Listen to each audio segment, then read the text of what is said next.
Dictation start होगी 4 second बाद।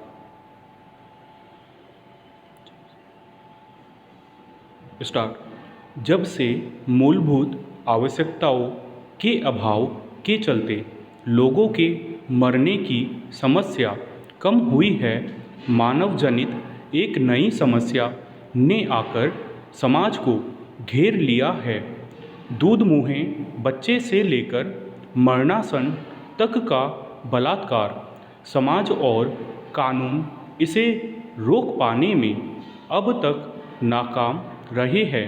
बलात्कार एक ऐसा कुकृत्य और अपराध है जो कई चरणों से गुजरकर अपने अंजाम तक पहुंचता है।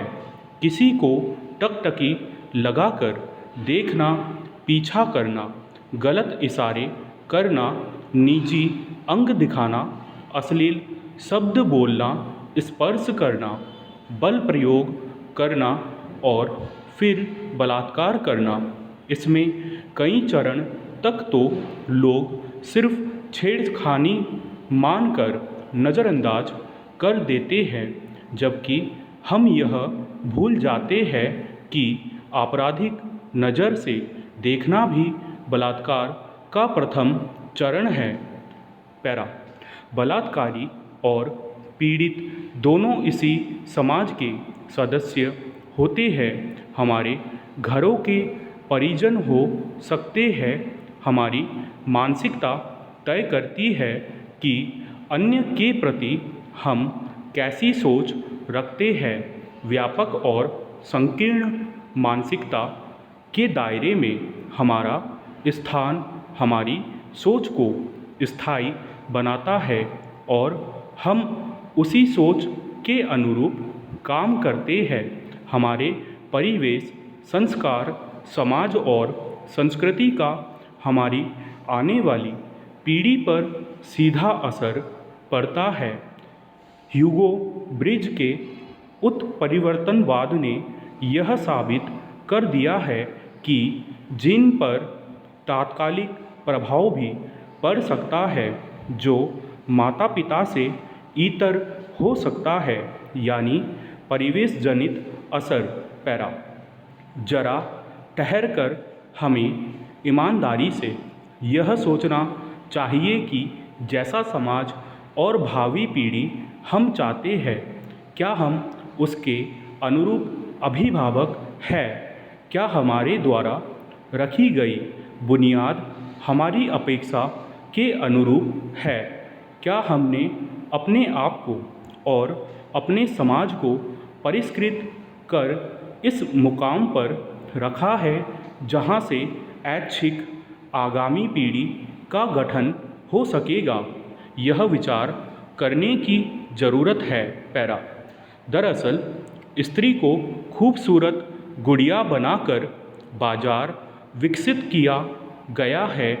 विश्व सुंदरी प्रतियोगिता, ब्रह्मांड सुंदरी प्रतियोगिता से कॉलेजों और कस्बों में भी सौंदर्य प्रतियोगिता का आयोजन होना उसी स्त्री आधारित बाजारवाद का हिस्सा है।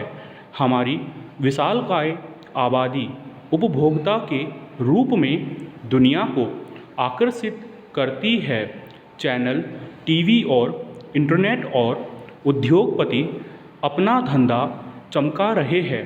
पैरा। सिर्फ कानून का लचीलापन या फैसले की देरी ही जिम्मेवार नहीं है। इस बढ़ते अपराध के लिए सर्वप्रथम जिम्मेवार वह परिवार है जो बलात्कारी को त्यागने के बजाय संरक्षण और सहानुभूति देता है, पीड़िता को तिरस्कृत कर अकेला छोड़ देता है। इस तरह अगले बलात्कार और नए नए बलात्कारी को न्योता देता है, समृद्ध और संवर्धित करता है। यह न भूलें कि आज के बच्चे बड़ों का आदेश नहीं मानते, लेकिन नकल अवश्य करते हैं। इसलिए अपनी छवि और उससे निर्मित परिवेश को स्वच्छ बनाएं। कुछ दिन पहले सुप्रीम कोर्ट ने कहा कि अस्पताल बड़े उद्योग बन गए हैं और यह सब मानव जीवन को संकट में डालकर हो रहा है। अस्पतालों के क्या मापदंड होने चाहिए इसके नियंत्रकों को मालूम है, लेकिन पैसों की सुविधा के कारण मुंह बंद रहता है। कबूतर के दड़बों की तरह कमरा होता है और बिस्तर के लिए प्रतिदिन हजारों रुपए। इसके बावजूद हाल ही में गुजरात के अस्पताल में कई रोगी जलकर मर गए। यही नहीं, दवाई के दाम भी लागत से 10 गुना से लेकर 100 गुना तक अधिकतम खुदरा मूल्य प्रिंट होता है। डॉक्टर कीमती दवाइयाँ ही मरीजों को लिखते हैं। कुछ दवाइयों के तो मानो ये पेटेंट करवा लेते हैं जो उनके क्लिनिक को छोड़कर अन्य जगहों पर नहीं मिलती है। एक डॉक्टर की एक दिन की औसत कमाई 40-50 हज़ार रुपये होती है, कई बार इससे भी ज़्यादा। क्या यह आय सरकार की नज़र में होती है? नहीं। पैरा माना कि डॉक्टर की सेवा जीवन रक्षक होती है, लेकिन इसका मतलब यह नहीं कि जनता का शोषण करें।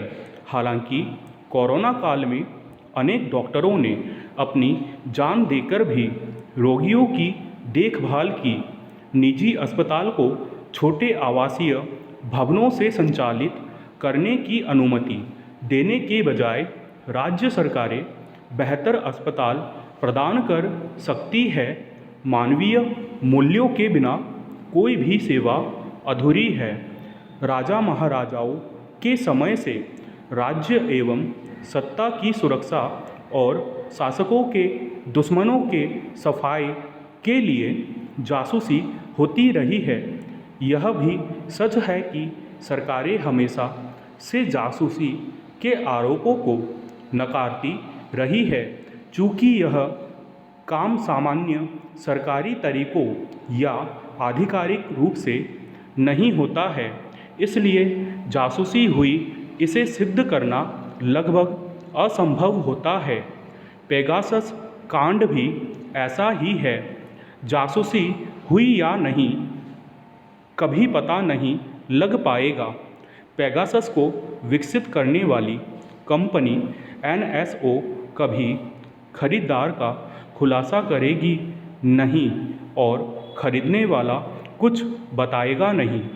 पैरा गौरतलब है कि 2019 में भी सरकार पर पेगासस के माध्यम से जासूसी के आरोप लगा था, मगर संसद में एक दिन हंगामे से ज़्यादा कुछ नहीं हुआ।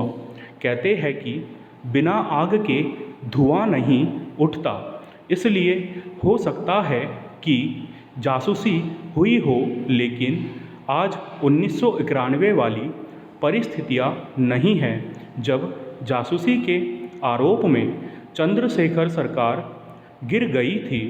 मोदी सरकार के खिलाफ विपक्ष के पास मुद्दों की कमी नहीं है, इसलिए ज़रूरी है कि विपक्ष जासूसी जैसे राजनीतिक मुद्दे के बजाय आम आदमी से जुड़े मुद्दों जैसे महंगाई, कोविड नियंत्रण में विफलता, बेरोजगारी, किसान आंदोलन आदि पर सरकार को घेरे। जनता का समर्थन ज़्यादा मिलेगा। पैरा भारतीय राजनीति को गतिशीलता प्रदान करने में धर्म और जाति की भूमिका अहम है। इसीलिए वर्तमान की चुनावी रैलियों में राजनेताओं द्वारा चुनाव जीतने के लिए धार्मिक और जातीय मुद्दे उठाना आम बात हो चुकी है। मंदिर, मस्जिद और जाति के मुद्दों पर वोट बैंक की राजनीति पुराने दौर से चली आ रही है। विडंबना यह है कि कुछ नेता किसी धर्म या जाति विशेष पर टिप्पणी कर बेहद ज़रूरी चुनावी मुद्दों को भी इन्हीं तक सीमित कर देते हैं। ऐसे में विकास के मुद्दे धरे रह जाते हैं, जबकि कोशिश यह होनी चाहिए थी कि धर्म और जाति से परे एक मानवीय समाज बने। स्टॉप।